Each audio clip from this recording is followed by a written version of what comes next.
Hello, Oregon community, and welcome back to the show. I'm Linda Bard with Toastmasters for Speaking Professionals, and this segment, joining me today, is one of the amazing entrepreneurial friends that I have.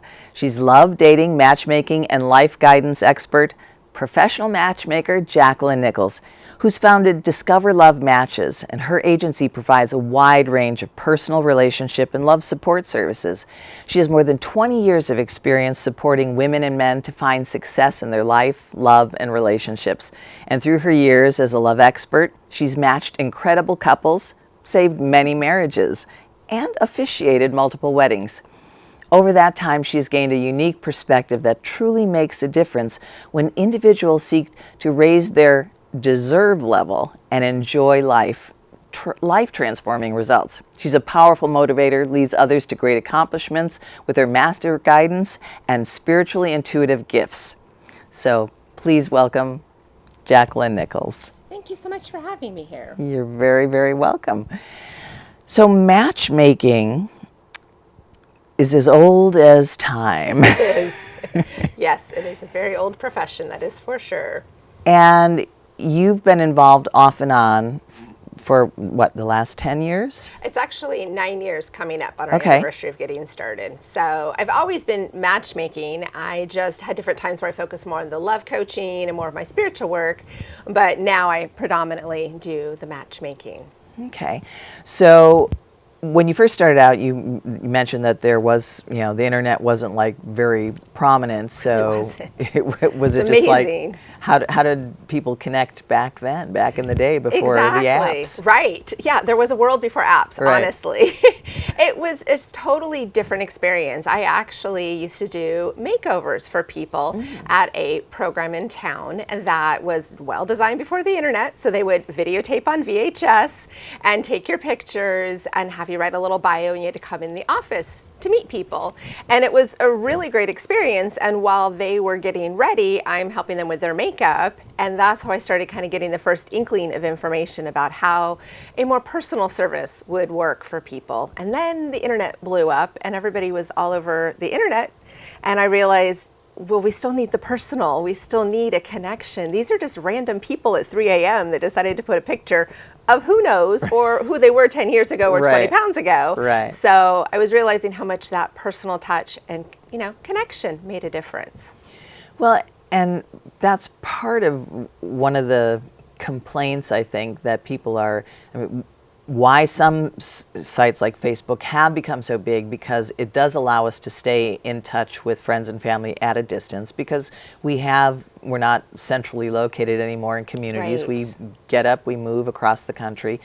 And for people that are busy working and, don't have the opportunity to have other close-knit friends, community, it becomes a challenge to meet somebody that is not in, either at work or at a bar. Yeah.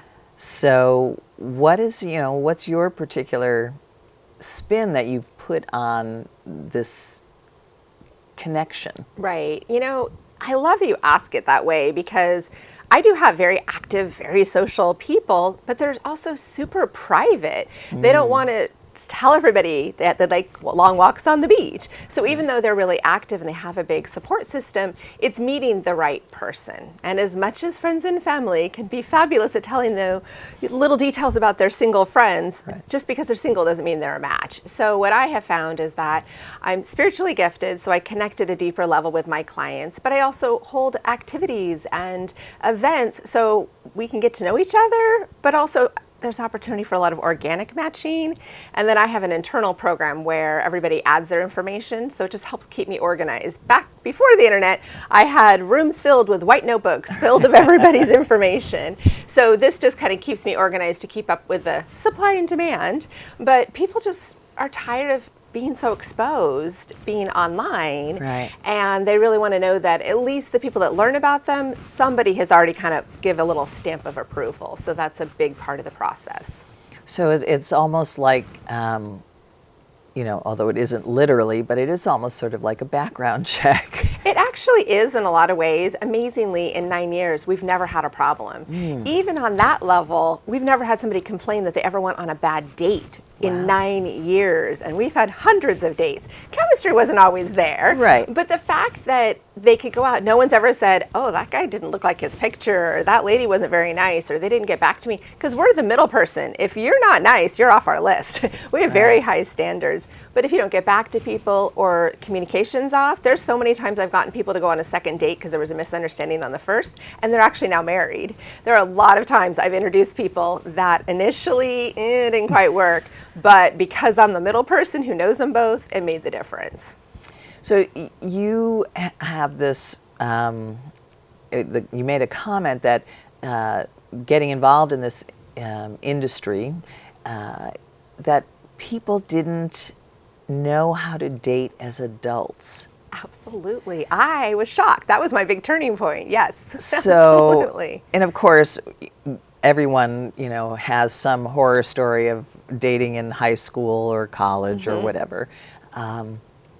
But what did you, determine that adults need to know about dating that they don't know, and how do you share that with them?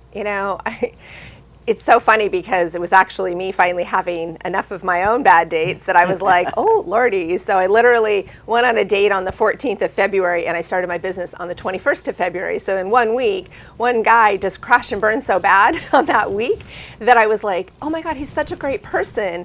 But boy, he has no clue how to date and how to attract and how to make this a healthy interaction. So I celebrate February 21st as my anniversary of my business because of that. And what I was realizing is that, one, a lot of people actually didn't date in high school. They didn't date in college. And if you never got that peer social experience, it is more confusing and difficult later. And then if you've been married 20 years and this is your first time out in the dating world, you have no concept of the internet of dating and putting yourself out there in the safety of kids and privacy. So I had to really look at it from that angle. And so I have a ton of workbooks. I have daily emails and tips. I do one-on-one coaching, but it's a lot of just having a safe environment where they know somebody's got their back, because it is overwhelming. And unfortunately, a lot of people have been burned and hurt so much that they walk in with like bricks all around them with so many walls. So my thing is creating that safer space to learn how to be vulnerable again, because they want love, but so does the other person. Yeah, and that is such an important point, because our heart is such a tender thing. Yes. And we want to give it, but we also, on the other hand, don't want to be hurt. Right. So I love that you're creating this bridge for them to open up and allow themselves to be a little bit vulnerable, take those baby steps, and in the safe environment. That's really, really important. Well, and one of the things that has stood out the most to me is the vulnerability of men that don't get that validation, and hearing how their hearts were broken through a long marriage or, some obstacles that have happened, and really teaching the women how much men want to truly love, because unfortunately society has often geared women to think that men don't want that depth. And I've been really honored to walk the process with my clients and see them have hope again and believe in it and treat each other with so much more respect than they did before they started the journey. Well, and you have done a year-long program that I got to be a part of, and talking about people's emotional styles.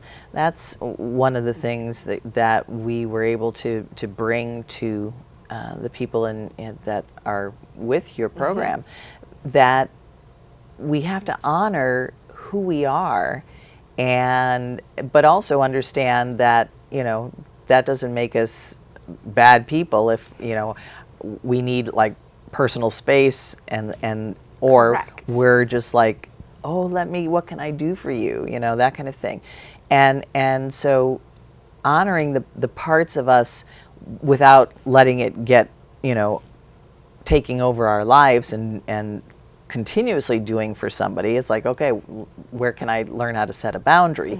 Or honoring the personal space, but where can I open up a little bit about my feelings, Yes. right? So it's Very, very it true. is. I mean, you're offering a service, but you're also really educating people's understanding of what relationship is about, and honoring their hearts. That's a beautiful thing. It's been really powerful because I believe you teach people how to treat you. And so learning how you're doing that is different than it was when you were younger. And it's also really powerful because people come to me all the time completely with a different attitude because they just have been ingrained into one space, and then they were able to shift their perspective and raise that deserve level, realize they deserve better, but they also can give better. And so, you know, it's not just what are you going to do for me, it's how can I bring more to the table too in this relationship. So it's a very big difference to date to be in a relationship versus just dating to date.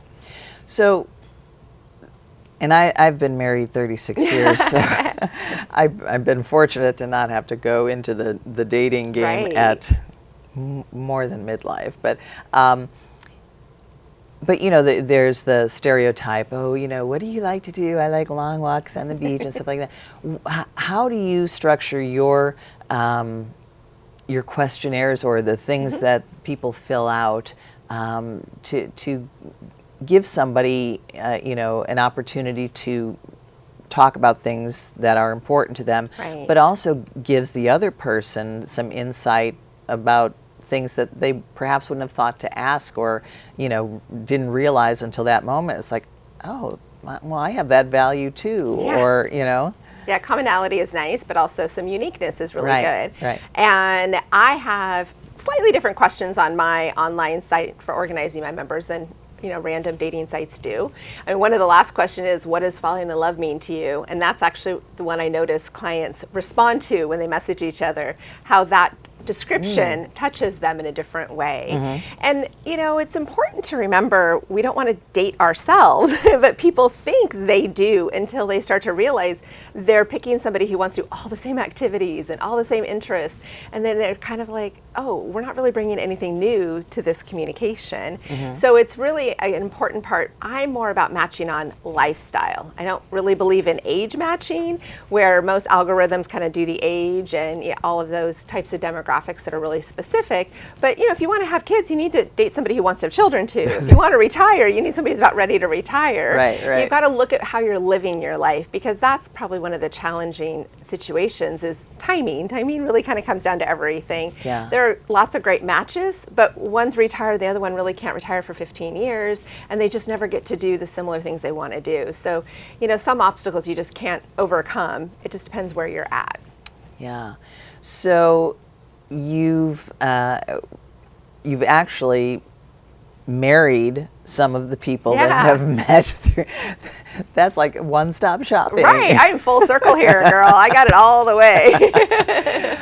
And what, you know, I mean, how do they come and tell you how they've done? You know, it's like, Right. oh my God, I can't wait to tell you, Jacqueline. Exactly. You know, or is it just you see it as a natural progression and you just kind of You know know, it's going down that road? It's different for everybody, but one of the things that I still remember, one of my favorite ones was when a couple called me and they had been together for 4 years. And when he hired me, he said, no way, I'll never get married. And then she almost didn't go out with him because he never wanted to get married. And then I was like, but you guys are a perfect match. And she just trusted it. She had done her homework. She's a really good student because she kept saying, you know, what do I need to do to be the best? And so I only had to match her one time because I didn't send her on a date until she did her 3 months of homework. And then it was 4 years, it was a lot of work. I stayed with them. And then when she called, she's like, you know what, you knew us before we knew each other. So we really want you to be the one to officiate the wedding. And I've kept in touch with them all these years too. So it's really about continuing that relationship. And that's the part that I really step back and look at. I knew you for who you were when you started, and I'll be there to support you. So my officiating it really is a way to say, I still have both of your backs, and I get to witness the glory of you guys taking this next step. And we actually have 100% of the people that got married and got that whole marriage started are all still together. So everyone that we've learned about, they're all still here. That is amazing. Yeah. So where do you see this business in 5-10 years?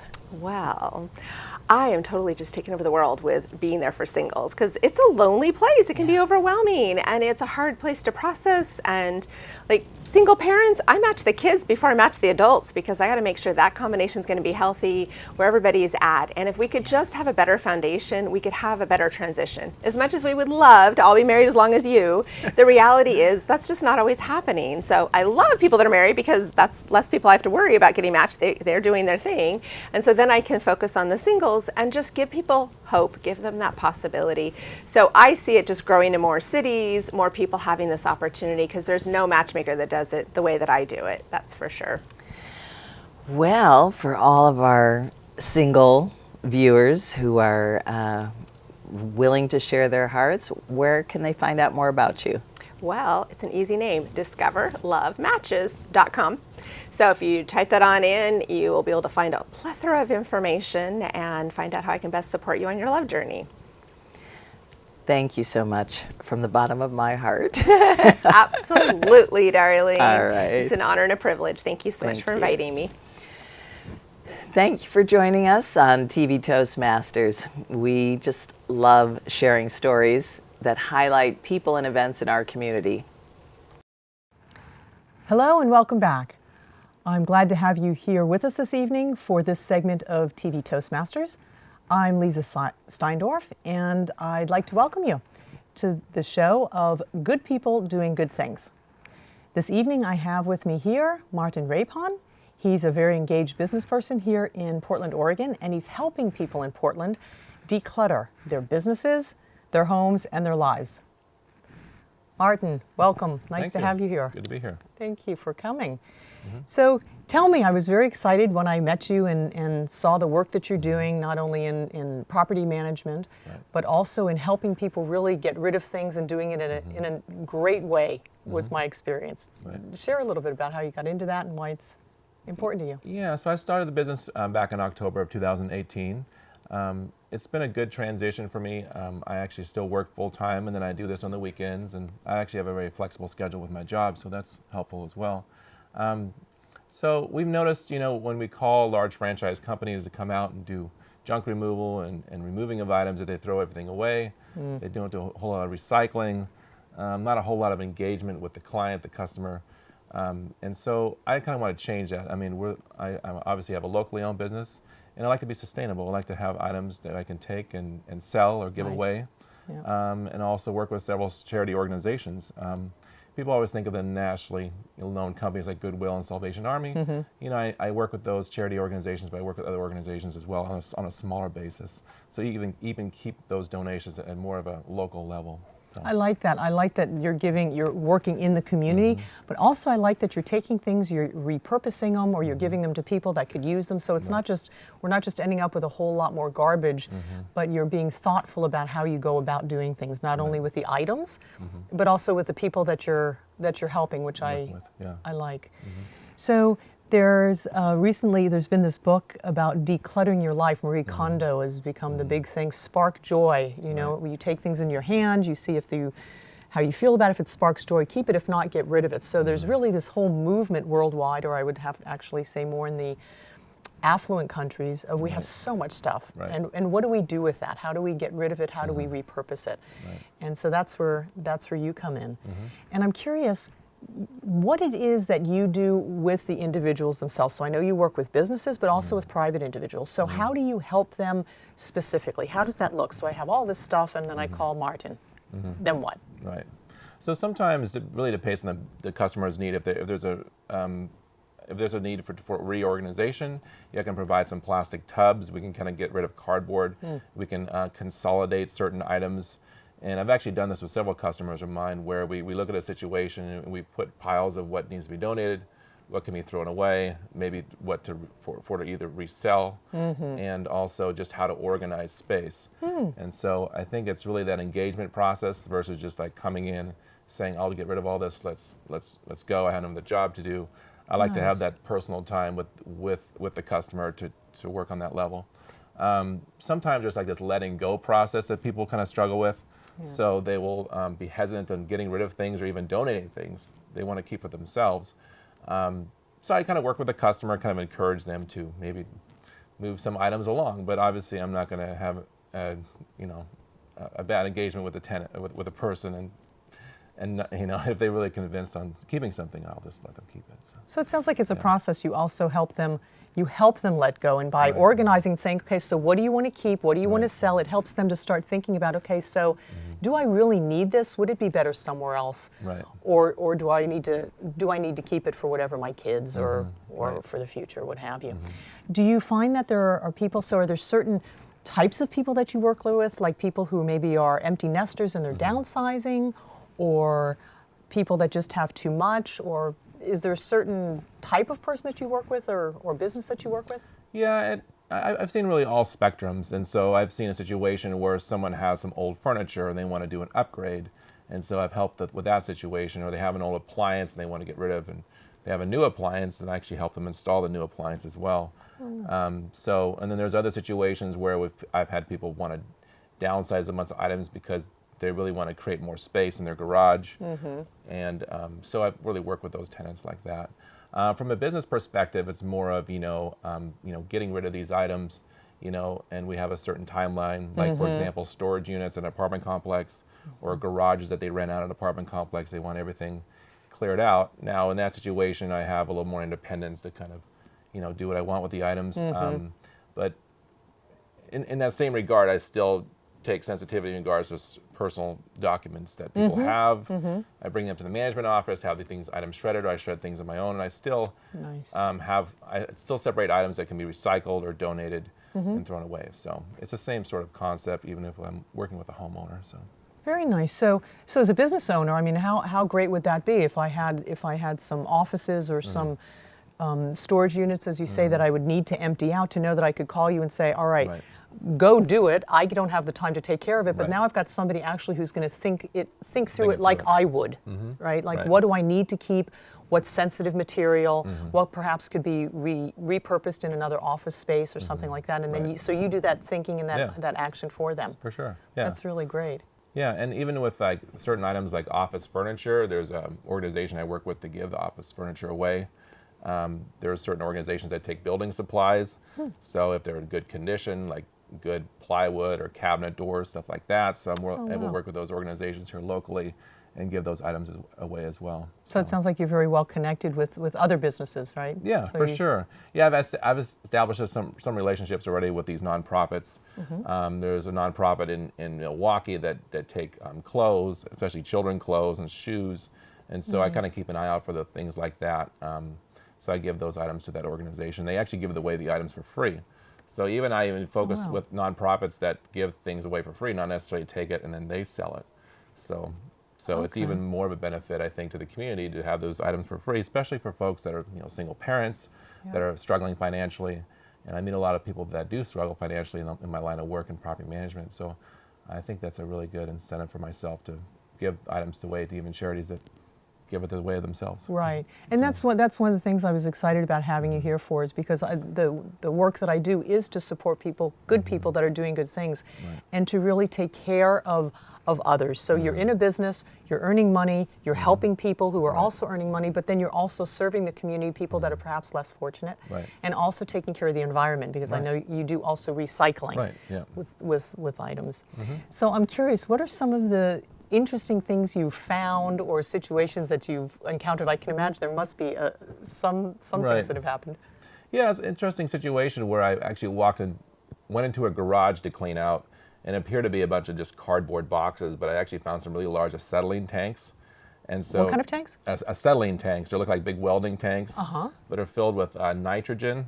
Oh, wow. And so it was non-flammable, so I was able to release it and then actually take it to a welding supply shop, and they actually took these tanks for free. Wow. And they can actually repurpose these tanks for, and then resell them or do whatever they want with them. But interesting. Yeah, the local hazardous waste facility in Oregon City wouldn't take them because they were too large.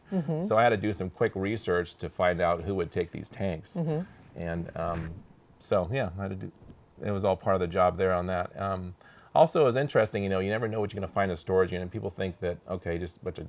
I was assuming everything was just kind of garbage or newspapers, recycling. But I open up a cardboard box with a bunch of newspapers, but underneath the newspapers was a large Ziploc bag of Brew Festival beer tokens. Brew Festival. Yeah. So what they have down here on the Right, waterfront. on the waterfront, yeah.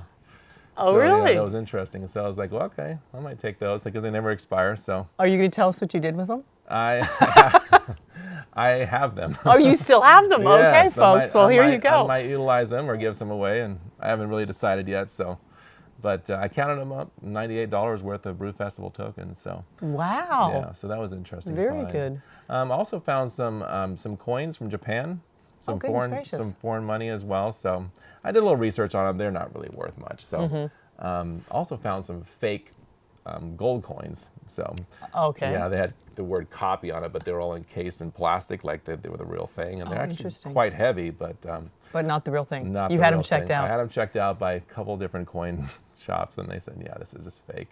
I remember you telling me also that you had found that people have just they don't have time anymore, that they purchase a lot of items and then they're just Yeah. stuck with them. You found some new things as well. Yeah, I think in the society these days, everyone's just like really short on time and just really wants to get things done quickly, or they throw things in a storage unit and they forget about it and they just want to clear it out. Or if they're moving, maybe they don't have time to sell everything and they just say, just take it all. Wow. So I found actually a solar panel that was in a box that the guy bought from Amazon, Wow. but didn't really have time to even install it or deal with it. And Goodness gracious. and so he wanted me to take it and do whatever I want with it. So I'm like, okay, fine. This is actually a homeowner that was moving to Norway. Oh, okay. Yeah. And so he needed to get rid of things just so he Right. could go on with his really business. quickly. So, yeah, and I think I see that. Honestly, I think I'll see that more and more, where people just have things of actual value, but they don't have time to even sell it or Wow. give it away. So I find that rather interesting. And good that you're there, right? For all of those situations that you can help people kind of move through that. Right. So I'd like to show the jacket that you Okay. have, which I think is really great. It's a nice weather jacket too. So Yeah. here you can see Martin's. Oops, here we go. Martin's junk hauling there. Oh, I'm not sure if you could. There you go. Martin's junk hauling, Yeah. and it's nice and warm fleece. So if people wanted to find you so that they could really get some help to do some decluttering, whether it's in their business or in their homes, how can they get in touch with you? Yeah, so my full business name is actually Martin's Junk Hauling and Recycling LLC, and so if people just Google that online, so Martin 'S, and I'm on Google, I'm on Yelp, and I also have a LinkedIn page as well. So, Oh, awesome. so yeah, people can find me there and give me a call or check out my website, martinsjunkhauling.com. So, I have all the information there as well. So, Okay, all right. Well, thanks for being here, and thanks for doing what you do, and really taking care of people and also taking care of our environment. right, Appreciate that. no problem. Thank Glad to be you. here. And thank you for joining us this evening for this segment of Good People Doing Good Things. I'm Leeza Steindorf, and until next time, be well.